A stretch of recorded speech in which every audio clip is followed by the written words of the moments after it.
Hello, and welcome to Wake Up with Joni. The intention of this podcast is to help you come off automatic, uncover, and discover what's truly possible for you. Weekly, I will bring you a very special guest whose purpose it is to share their experience, insight, and knowledge to inspire and inform.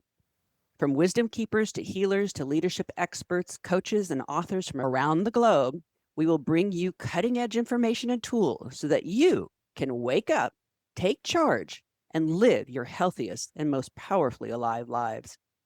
Today's guest is Bette Spruill. She's a world renowned executive coach, management consultant, entrepreneur, and trainer with over 40 years' experience in the field of transformational leadership. She's also a certified master NLP practitioner and a recognized thought leader in the ontological, mindful, and ecological living. Having a personal experience of her, I can say she's an embodiment of grace and personal power. I can't tell you how grateful I am that you took the time to be here with us. So thank you and welcome. And thank you, Joni. It's been a long time since we've spoken to each other. Almost a decade, I think. Yeah? I met you in Los Angeles years ago when I lived there. Yes. And since that time, I've lived in Northern California, and now I'm in North Carolina. Oh, I did not know that. Yeah, moved to North Carolina 2 years ago, and which is movement. And my work is about how do we navigate and move in our lives, and what is navigation? And then, because before we move, we're oriented in a particular way. And so beginning to pay attention to what orients us.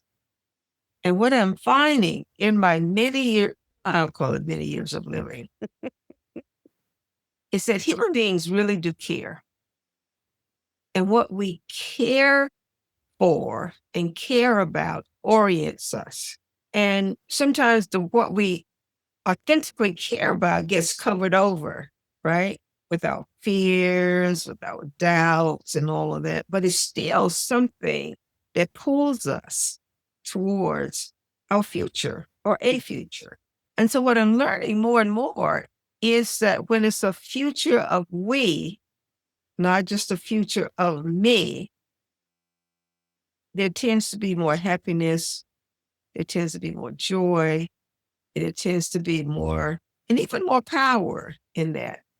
And Absolutely.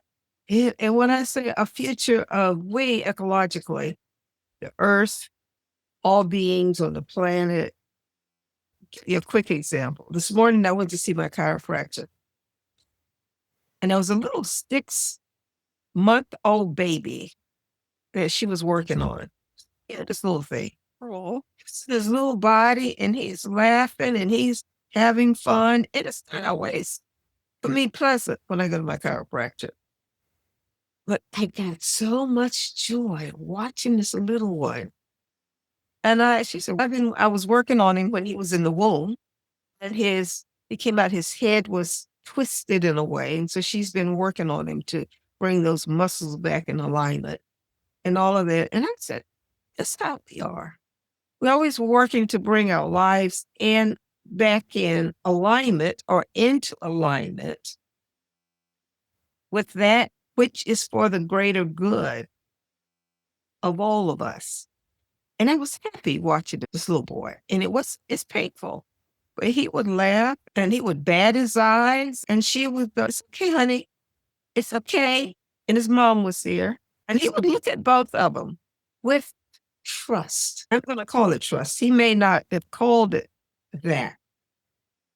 But it was just about trust and care together, and knowing that he was being held, that he was being loved, and that whatever was happening was for his greater good. Amazing. Just to pull a few threads on what you've said, there's just so much richness there already, is that we want the chance to care. So you said all beings want to care, but sometimes people don't know how to care. Yeah. Is that part of? All beings care. That's what it is to be a human being, is that we care. So when they're out of alignment and they're not happy, they've lost that thread of being able to care. Yeah. They start to live as if they're isolated, start to live as if the world is out to get them. Their confidence. And what is confidence? Confidence is, for me now, is beginning to know in the most deep way that you have the ability to listen, to learn, and to design your life and your future to take care of you, your family, your community, and others. And we forget that. Yes, yes. Yes. Another thread of what you were saying is the mom and the chiropractor are letting the baby know you're okay. It's okay. You are cared for. And as you're saying that, that was true of you for the people that you were teaching and holding space for 30 years ago. That was my experience of you way back then. So, can I ask you? I've found that most healers and transformational teachers have a story to tell about what happens such that they were drawn to their purpose. You've always, it seemed, I met you while you were in it. So I never knew you before. And oftentimes there's a situation, a dark night of the soul, or just a clarity. So would you mind sharing, rewinding a little bit? And how did you get on that trajectory?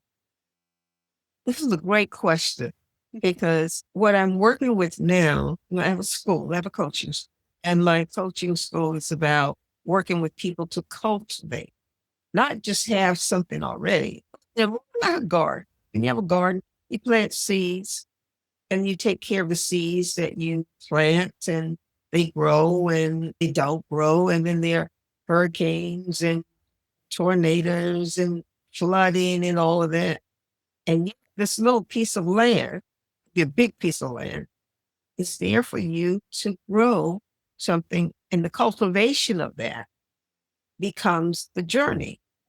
It becomes how we embody certain principles and certain practices.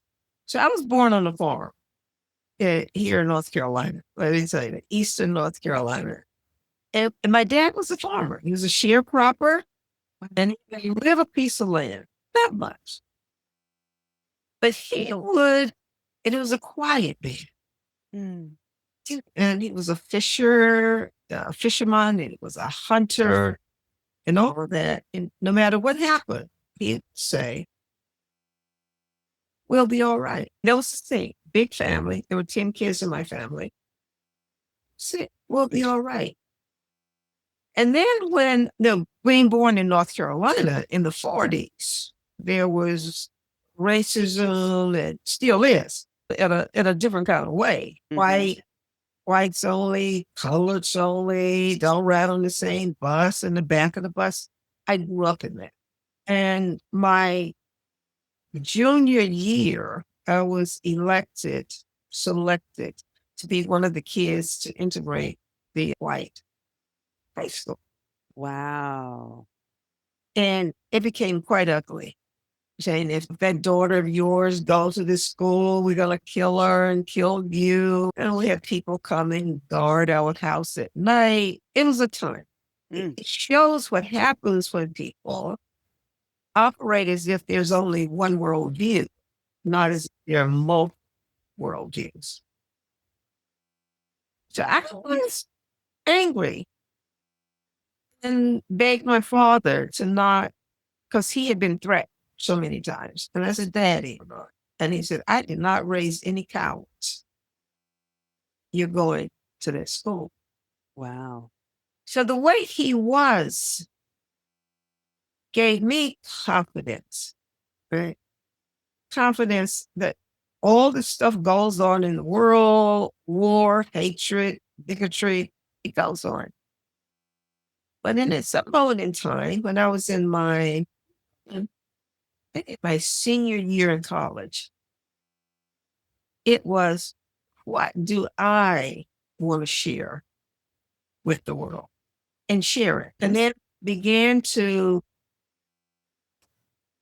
learn that, to cultivate it, to live that as much as possible. Not always easy, but it took me on a journey of exploration, of discovery, And I was always interested, Joni, why do people hate people? That couldn't, it, and even today, I look at it and go, what? It's a human being just like you. What are you doing? Yeah. It makes no sense. But in the particular worldview that we live in, it started to make sense to me because we live in a world that says we're separate. Yes. So, and the othering, the other over there is my enemy, and I need to control them, dominate them, or destroy them. Oh, and the more I started to learn and study and have my own practices around mindfulness, and I started to see it's the human condition. And so my work is to have people shift their worldview.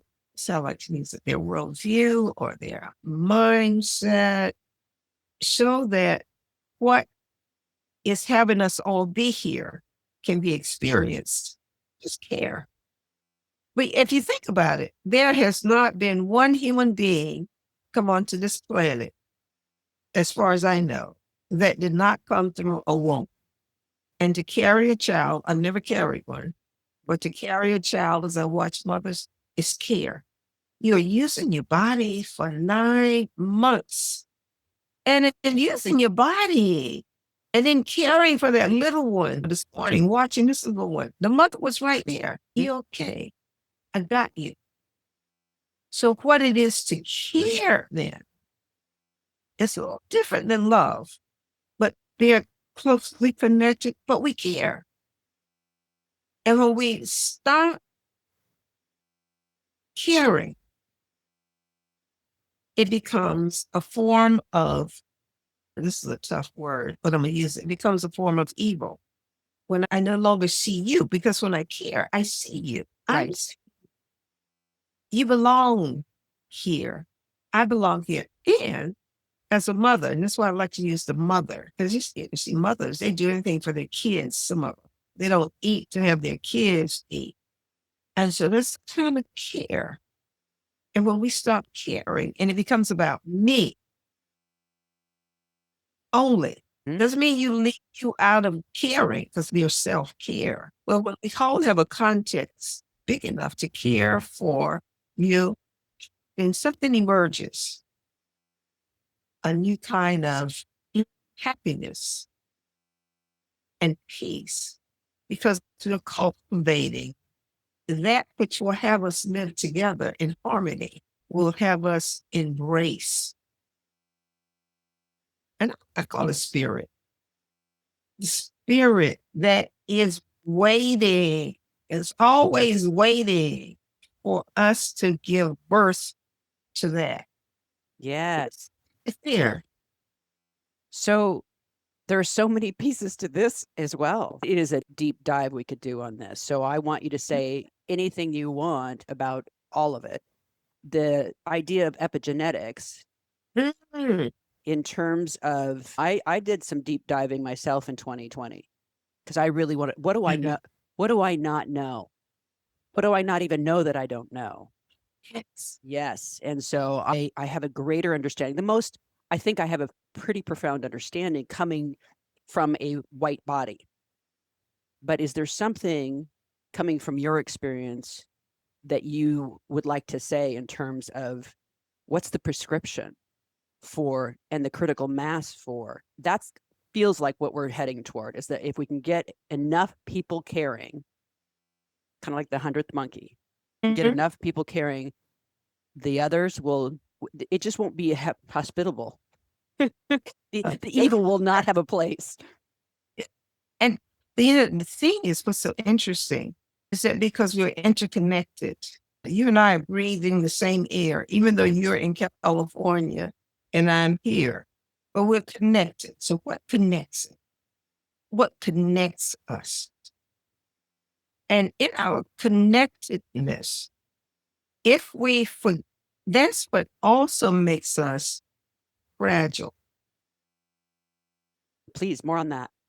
Yeah. Because like the food I ate for lunch, somebody grew it, or has chicken wings. So somebody, but all of that I'm not an independent being. I am a being who is interdependent with all beings and all life, basically. So care then is about, number one, being present to that. We forgot that around the 17th century, oh, even before then, we started to live as if you were over there and I'm over there, the subject-object duality, all that kind of stuff. But when I get that you and how connected you and I are, it's like being here today. I made a promise to be here out of trust and care. Now, if I could just say, you know what, hey, Joni, I'm not going to show up, or I'll just get here when I get here, something happens. Then we lose trust. We're still connected, but we're not connected in a way where we can orient our lives together for an hour. Yeah. And so a part of this is why, as I look at what's happening today, people are separated. And that's the lie, and that's the illusion that we're separate. Yes. Live as if I pour gasoline in the pond of water outside my house, it's going to affect everything in that product. And beyond. And beyond. And so what we're learning now is that what I do impacts you. What you do impacts me. Even though there are a lot of people out there, 8.2 billion people I will never meet, a lot of them. Most of them. But there's a mattering.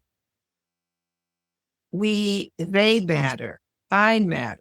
And in our mattering together, we begin to ask a different question. The question isn't only, what am I going to get? How am I going to thrive? The question is, how do we all thrive? Yes.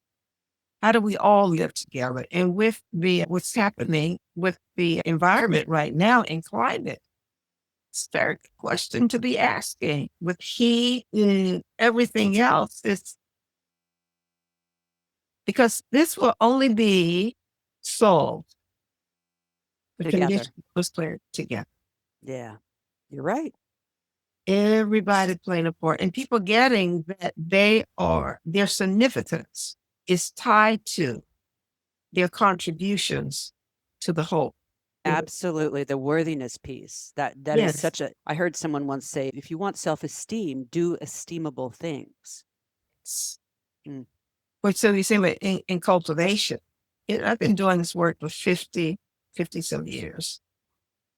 And started out as a trainer, transformational trainer, and then as a coach. And the kind of coaching I do, Joni, is ontological, mindful, and ecological coaching. So Yes. putting those three together. And I said, if we can begin to have people as coaches, have them not be so about getting something, but for their self-esteem, for their worth, of how they're going to look and all of that, and have people get that they already are whole. Yes. And now bring your wholeness to what you will use your life to bring forth on the planet. What happens? Yes. There's a fear that I'm not going to get my needs met. And of course, sometimes the fear comes out as anger and certainly separation and a win-lose mentality. So what you're talking about is a win-win. You win, I win. And that's the only way. Yep. It's the only way we can win. If I'm winning and you're losing, if I'm sitting over here with a big plate of food and you have nothing, because that's what ecology teaches us. It really teaches us that we are all here to, I like this word. It's not even as if we're all here together. That spiritually, in terms of waking up, we began to wake up to, that's me over there as you. And so when I don't care for you, I'm not caring for what I call this me. So what is it to thrive is the word I like. What does it mean to thrive? Does it mean that you have all the money in the world in the bank? Some people, yes. Or does it mean that you are safe?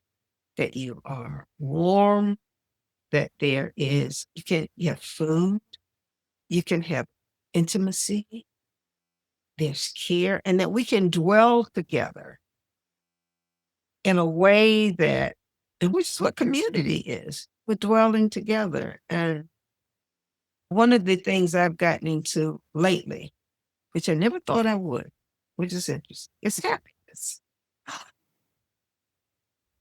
There is a profound difference. You were always powerful and a woman of grace, but the happiness and the spiritual lightness of you is very different. And I know I'm different. I got, yeah, it was so interesting when people used to come into my training and ask the question, what are you here for? I'm here to be happy. I was like, go to Disneyland and be happy. And get out of here. You would actually say it that way too. You don't gotta buy happiness. This is about you living your life. This is about you making a contribution. This is about you succeeding. Yes. The last 2 years, I'm discovering something about happiness and well-being and what people are really asking for. And I had collapsed happiness and fun. They are not the The same. same. And when I made that distinction and started to ask, what is happiness? Because all the great teachings and all the great religions talk about happiness and happiness as a mood, as a way of being, as joy feel. What is that? And how do you cultivate happiness? And to back to what I was talking about, my life 70 years ago and today, it is, what is love? What is it to care? I like your question. At one time I spent the night in the Great Pyramid in Egypt, Cairo. Wow. And this was about 20 years ago. Wow. Goals. Yeah, and it was amazing. And the Mhm. king's chamber, sitting there meditating all night, and the sounds and the smells and all of this going on. I was there with about 10 other people. What an extraordinary thing. Keep going. I must hear the whole story. In the Great Pyramid, you can't see. Yeah. But It's I black. opened my eyes, and it was like I could see through the top of the pyramid. I kid you not. And I'm an astronomer. And I was sitting there and I could name the stars. I could see this and this and this. And I said, and I closed my eyes and I said, girl, you are losing your mind. What is hallucinating? And then it was as if this part of my face completely disappeared. Right around the third eye. And a group of people came and they said, your purpose is not to fix the world. Your purpose is not to hate the world. Your purpose here is to love. And I shuddered because I was busy. It shifted everything about how I worked, what I was up to. And I'm finding with happiness is that when we are not happy, in the true sense of happiness, we will hurt other people. Yes. I've never met a happy, sincerely authentic, happy person who's out hurting people. Happy people don't take up guns and go out and shoot people. That's right. That's right. Because that's not what you're cultivating. It's not what you're bringing forth. It's not how you're oriented. And so then I started to say, what if I could just, with my work, have people cultivate peace, happiness, and cultivate it. But cultivate it takes time. And we're in a culture where things have to happen quickly, but it takes time. If I'm going to grow cucumbers, it takes a few days to grow some cucumbers. Yeah. Till that soil. Yeah. And the same thing with us. What are we cultivating? Yes. And especially with all the work now around brain plasticity and how the brain works and embodiment can, in fact, I want people to know you have agency. You can cultivate abundance because it's already in the soil, right? Yes. Peace is in the soil. Joy is in the soil. Just like anger is in the soil. All that other stuff. Everything is there, but what are you going to Choose. Yeah, what are you going Yeah. to choose? And then, Choose to cultivate. yeah, Beautiful. I'm working more and more on this, and nobody's wrong. You're not wrong, but you Right. will not have the quality and joy and happiness in life if you're cultivating hatred, if you're cultivating all of that. Separateness. It doesn't work. It doesn't work that way. There, go ahead. Can you address the concept of ego in terms of separates us? We all need an ego, and I'm not going to tell you what I think. I want you to tell me what you think in terms of ego and how we need to manage and make friends with, but not necessarily listen to all the time, that piece of us. Because that's a Western interpretation of ego. And they're saying that there's some aspect of us that gets shaped and we start to live as if that's us. And the psychologist came along and made a whole rigmarole around it. There's something about us. So there are different aspects. And so then what is the ego? The ego is that it's like a cancer in the body. If a cancer in the body takes over the whole body, no longer have a body. Wow. Mind blown. Everybody, I'm an emoji right now. That was so brilliantly put. Could you say that again? But we have different aspects. But now the thing that I'm finding out is that to sit in the awareness of awareness, Wow. you begin to notice there's an egoic part of you. And there's something about us that's expansive. It's not the ego.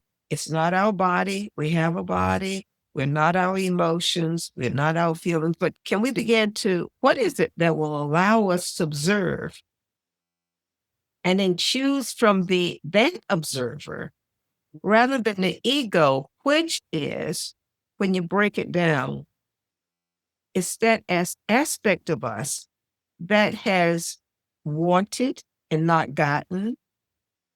It's that aspect of us that has learned to look for ways to fit in instead of belonging, because the ego can't really belong. It doesn't even belong to you, really. But so belonging. And then but we need it. That's the thing. So it is, are you going to ride the ego? Meaning, which is what we do, or let it ride you, but you begin to shape it so you can navigate in this world. And so my ego tells me what food to eat, right? It can tell me when there is a possibility of harm.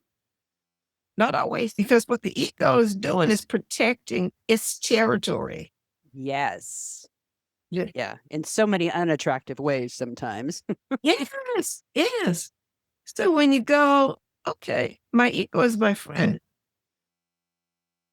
It's not my enemy. It's an aspect of us. Like some people live as if their body is their enemy. No, your body's not your enemy. I don't care what shape it's in. I don't care what's going on with it. One of the practices I teach with people I work with, every morning, get up, thank your body.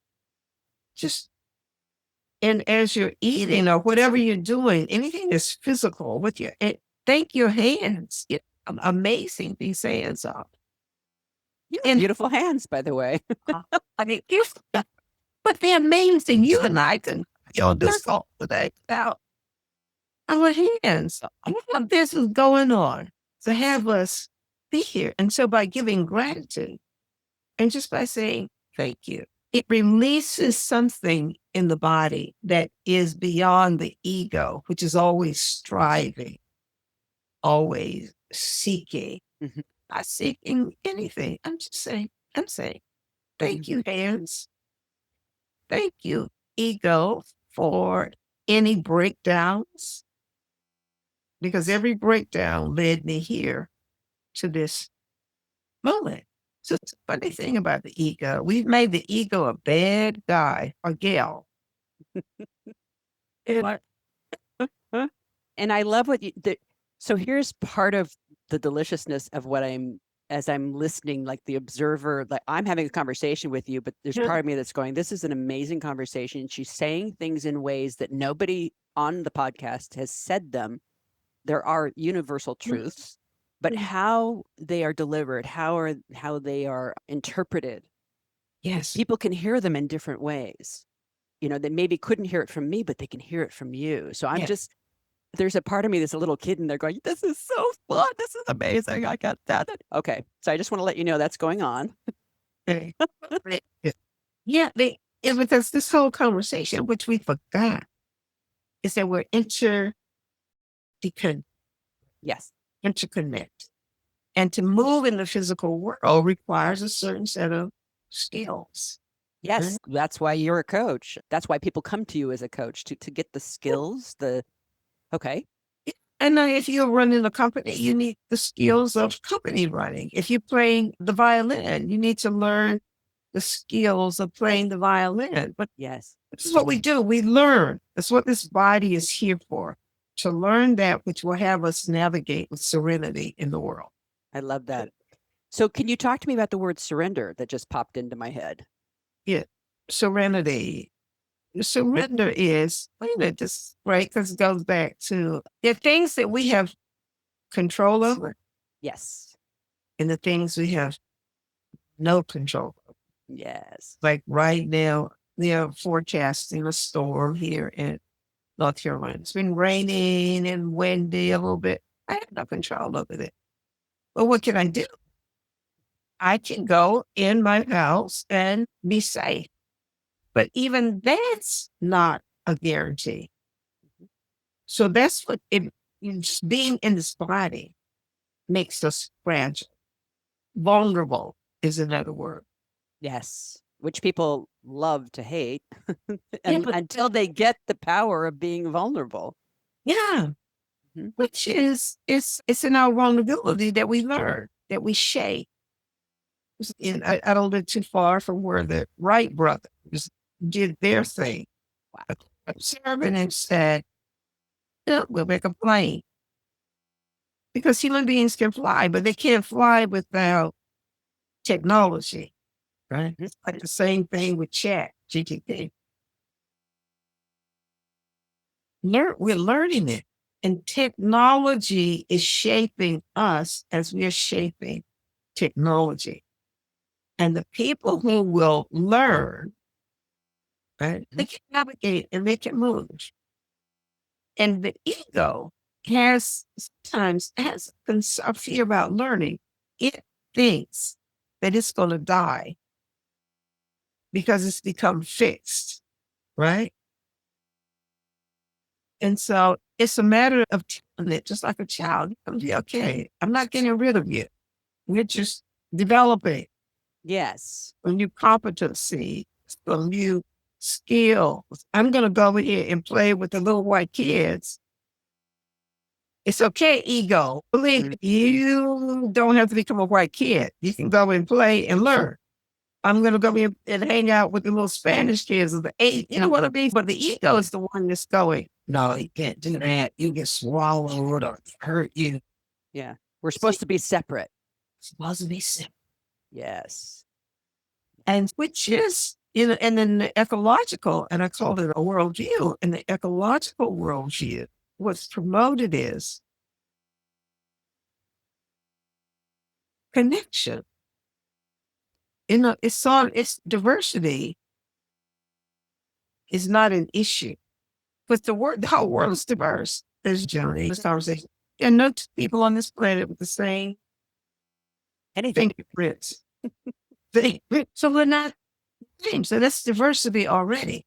Yes. But what is the problem is inclusion. And that comes from the ego. Ego is saying there's not enough, keep them out, they will hurt you, we're separate. It goes on and on until we sit and go, it's what mindfulness. It's couple of thousand-year-old practice, but it really, for me, it's worked. When you can begin to notice and see all the chatter and all the stuff that the mind is making up, the disconnected mind.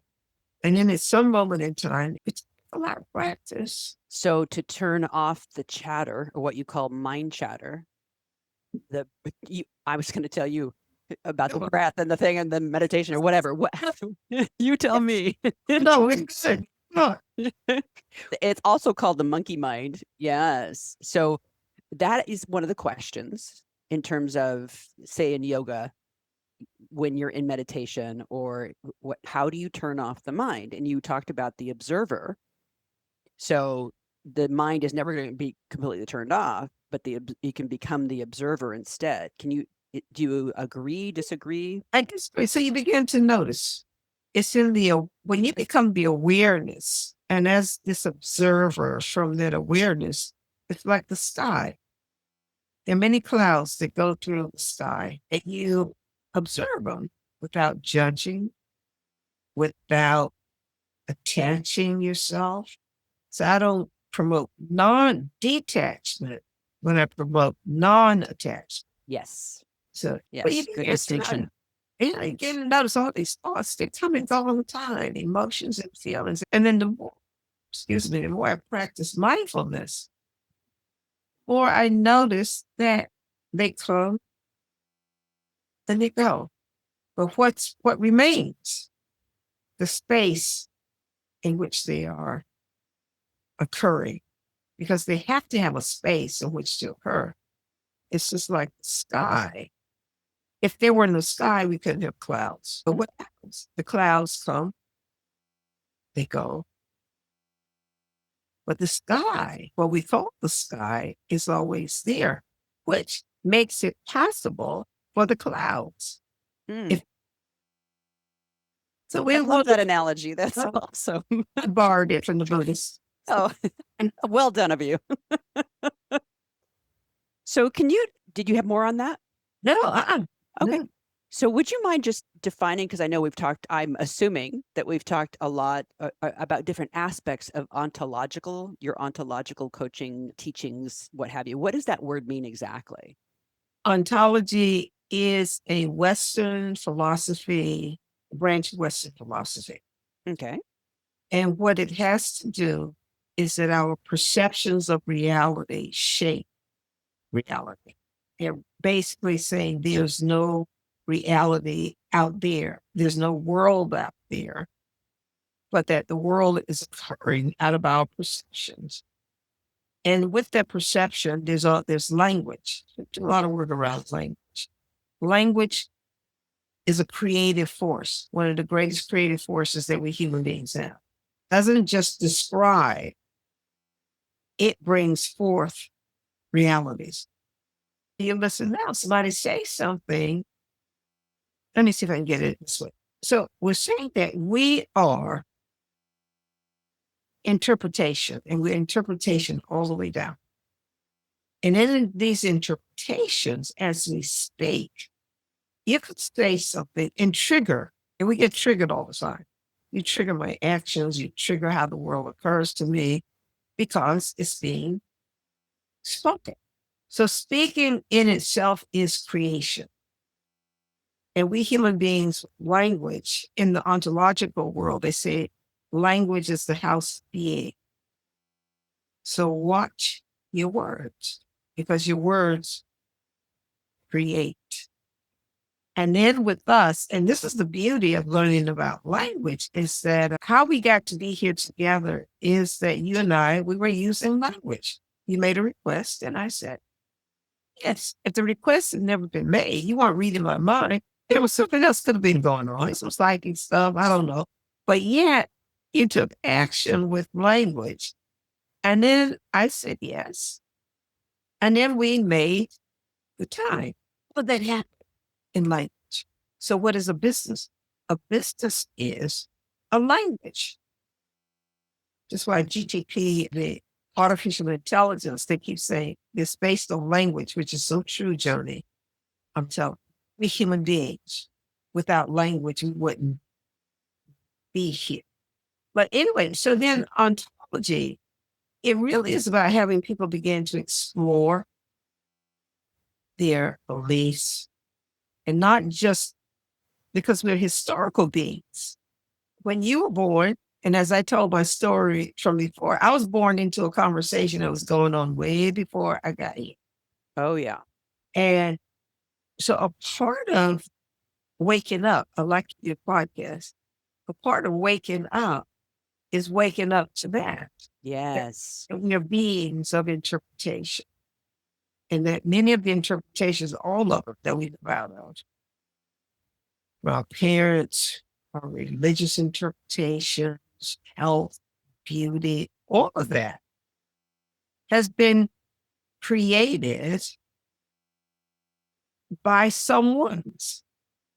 And as I like to say, everything said is said by someone. It just didn't fall out of the sky. But when enough people started to say, this is the way that it is, this is the way that it is, it became Is. this, it's just like I am, those two powerful words. Whatever you put behind I am over time, if you say it enough, you become that. But Yes. what happens is people are saying it, not even aware that they're saying it over and over again. I'm not enough. I'm not pretty enough. I'm this and this. And it's just shaping a reality. So we want people to explore their assumptions and then ask the question, is this assumption that you have, is it leading you towards that which you're committed or that which you care about? And most of the time they say, no, since you can change it. Assumptions aren't fixed. It's like beliefs aren't fixed. So now let's orient you to what it is you care about. When you strip away the fear and all that stuff that's there to protect you, what do you care about? I care about my business succeeding. I care about my wife, but I don't, the stories about a man and all of that is that I don't know as a man if I can open up and that's stuff. So you say you care, then let's begin to cultivate what care is. It's a whole nother possibility. But the people who are resigned and this is the way that it is, it's always been this way. And you asked a question earlier, what is it to surrender? It's a tough one. No, like with trust. I trust, but I have prudence. So I'm not talking about blind trust. Trust, but prudent or prudence. Yes. Yeah. Nice distinction. Yeah. And then when you get surrender, begin to say, what do I have control over? And then we got no control over once I let go.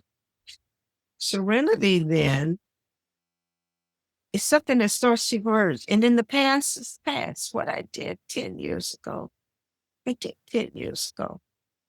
And I made some mistakes in my life. But I don't dwell in it as if I'm an awful person. This life, when you're living, if you're driving a car, sometimes you're going to have a flat tire. You know what I mean? And so surrendering is, we begin to accept that this is a condition of life.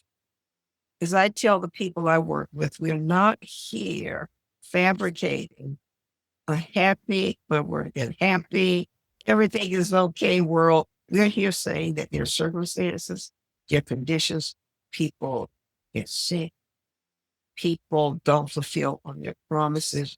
I don't fulfill on all my promises. There are breakdowns, and especially in this world now, which is so unlike anything I've seen. Yes. Yeah. It's a new world. It is. How do we navigate? Yeah, exactly. Every Comes back generation. to that comes back to something you were saying earlier. And I wanted to ask the question, which is, so we have these fixed, some people still live in fixed perception. Yeah. So they don't realize that there can be another perception.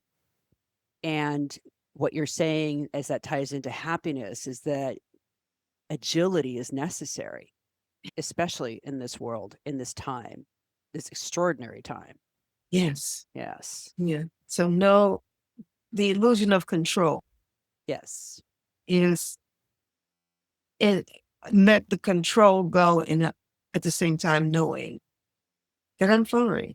This is what confidence is, that I can navigate the world so I can take care. I'm resourceful. And that's another distinction between having the resources and being resourceful. Yes. Very, Yeah. yes. You know, if I'm resourceful, I know I can create more, generate more. So you can trust and have confidence. Yes. Yeah. And so that's what the work is about as I see it. I think I have an interesting little thing I want to do with you here. Okay. Okay. All right. Thank you. In doing my research on you, because I always like to research my guests and really respect and honor the work that they've done and come prepared. You wrote an article in 1986, and it was called Insight and Action. And a quote: "Insight and action are one and the same for me. My actions give me my measure, and they engrave me upon the memory of the living." So, three questions you ask then. How do you answer them now? These are the questions that you asked back then. And so I would like you to answer them from the place you are today. And I don't know if you remember the article or not, I but did. is there But you have to remind me. Yeah, go ahead. okay. So is there a big difference, or is it just the alignment is all the way like a through line? How can I be so arrogant as to think that I could shift the direction of one person's life when I had difficulty in transforming my own? That's changed. Tell me. Yeah, I don't call it arrogance anymore. I call it wisdom. And I have some wisdom that I can share with people. But the difference is that I don't impose my wisdom on other people unless they pay me. And they need it. Yeah. Yeah. Because I have one client, he's an amazing client. And he'll say, I want to hear something from you today. Tell me this is not why you hired me. You hired me to bring forth your wisdom. Yes. But he'll say, no, it's just for today. And so we have a good time with it. I But understand that. I do. And it just so you know, one of your superpowers back in the day, you and I are very different in terms of personality styles. yeah. You were so grounded and quiet Mm, and still. And I was chaotic and all over the place. And I was young and I was just waking up, just becoming. yeah. And you intimidated me because of your stillness. You had no approval stuff, which I didn't understand how any human could be like that. And no neediness in any way energetically. So Mm, I understand that in coaching with you, I think it would be very different today. yeah. Yeah, energetically, but bringing forth their own wisdom is the most important part, I think, of what you said about your client. Yeah. And what I used to think, what is arrogance? I know what you don't know. So then when I wrote that, I was thinking that I know a little. I've been around the world a few times, around the sun 75 times or almost. But there's some things I know, but there's a whole bunch that I don't know. And so now how I look at it, Joni, it's like our conversation right now. We are dwelling together in a conversation. And in that conversation, we're calling forth from each other. I'm learning a lot being here. I'm going, oh, okay. Thank you. And I began to see this how relatedness is. It's that when we dwell together, I don't know more than you. You don't know more than I know. And I have a different worldview. And you have a different worldview. So let's see if we can sit together and see what emerges that is for the benefit of the all. So that was, and then too, I was so young. I've been blessed. I don't, I've been blessed. And in being blessed, I've been blessed to be a talker. Everybody's not a talker, a speaker. Yes. I wasn't blessed to play the violin. The next time around, I said, I want to play music. Bless me in that way. I just gift. Just let me share. But I don't force it. Yeah. Yeah. But Yeah. and the second one was, what did The I say? second one. Okay. So the next question, thank you for that. How can I be open when there is so much I refuse to see out of my fears of incompetency and inadequacy? I And think which it's really, I think it's really wonderful. That's the young you. They can hear the competency and the adequacy. They can hear it in you now. But how would you like to speak to that? I'll speak to it now that my confidence, it comes from a different place. Mm. Mm. Comes from where I'm resting and trusting in the goodness and the wholeness, and also trusting that there's some things I know I'm not completely ignorant. And By any means. I've been on the stage with wonderful people. I've had dinner with kings, not a queen, but with kings. And Wow. but it's just interesting how now I don't have anything to prove, Yes. not even to myself.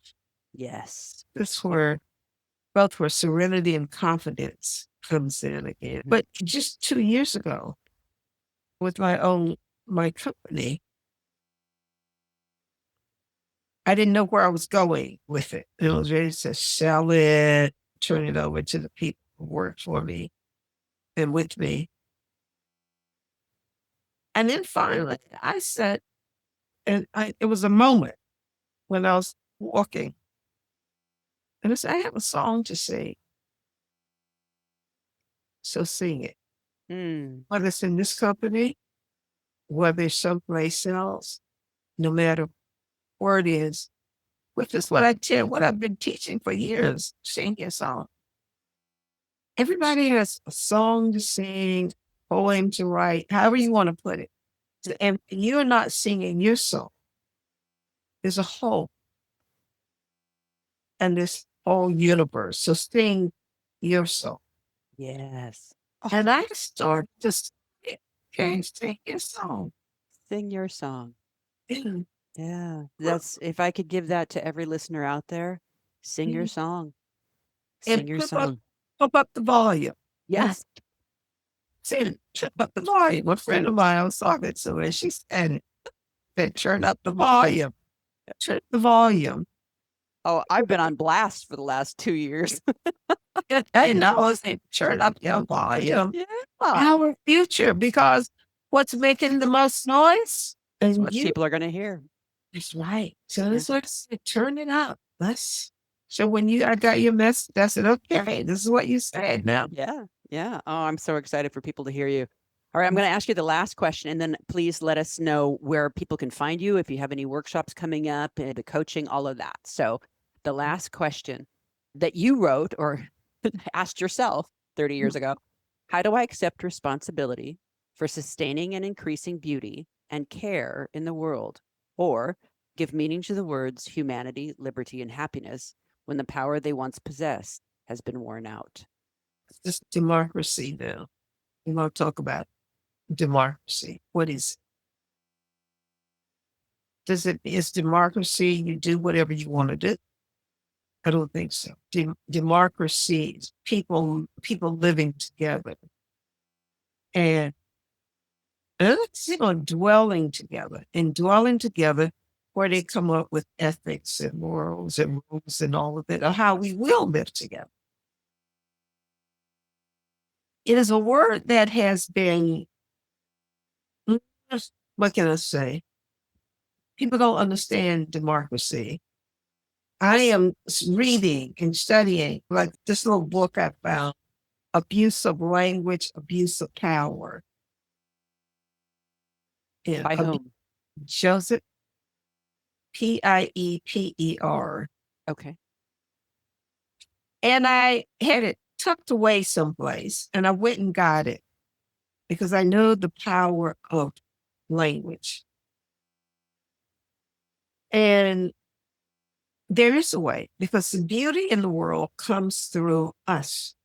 There is no beauty out there by itself. So I was telling you about my little kid this morning. There were other people in there, but I saw this kid and he moved me, the little kid, getting his little chiropractic work. And so we don't all see and notice the same things. And what I want to do is to orient people towards beauty. I want to orient people towards care and then have them cultivate that. And Yes. and so now I can answer the question of, it's possible. We are the makers of reality. We're the makers of our future. So what future will we orient towards, cultivate, and share? Beautiful. And it must be beauty for me. Must Mhm. be. Thank you for playing my game. Thank you for I'll cut that out. Thank you for answering those questions. I just thought it was an extraordinary opportunity for the juxtaposition of who all of us are different now than we were. So hopefully. Yeah. So thank you. Thank you. So now I have one last question, but before that, where can they find you if they want to work with you? They can find me at dealcoachingglobal.com. Okay. And you do corporate as well? What I have is a 9-month coaching program, and we affiliated with the ICF, International Coaching Federation. In fact, I just finished a weekend, and we had people from Ghana, we had people from Taiwan, we had people from Mexico, we had people from many states here in the United States. And what we're basically doing is learning how to both listen and then speak. And what is it to speak forth a reality with language and mindfulness? Mindfulness awareness is a large part of my life. Yeah. And I know it can be it is a game changer. And then ecology. I wrote an article many years ago about ecology, and I'm looking for it. But that we're ecological beings, inner beings, interconnected, and with all life on the planet. And how do we live that way? To say it is not enough. We're so used to living as separate. How do we live as people in this whole ecosystem? And what does it mean? And what is it to authentically care? So thank you, Joni. Thank you so much. Okay, the last question. Are you ready? Yeah. How do you recommend that our listeners go out and live their most alive lives? Watch children. Ah, that's a good one. The little ones, the big ones, especially when they're playing. Our world has gotten such that I pay attention to this in my neighborhood when I see little kids out there playing and they're laughing, they're running, and then in so many places they can't play. Yeah. And I say, start to, again, this word again, cultivate your own sense of presence, your own serenity. And notice the monkey mind will want you to be afraid. But begin to cultivate your own courage, your own confidence, and your own sweetness. All right. Oh, Thank you so much for Hey, being thank you. I love you. I love you too. If you found helpful nuggets or inspiration in this episode, please share it with somebody you care about. The more we give for the sake of giving, the bigger the difference we can make. Before you get on with your day, if you could first subscribe, that will help us reach more people around the world. If you're interested in coaching with me, email me at wakeupwithjoni@gmail.com. Now for the most important part. Beautiful humans, it's your turn to wake up, go out, and live your most alive life.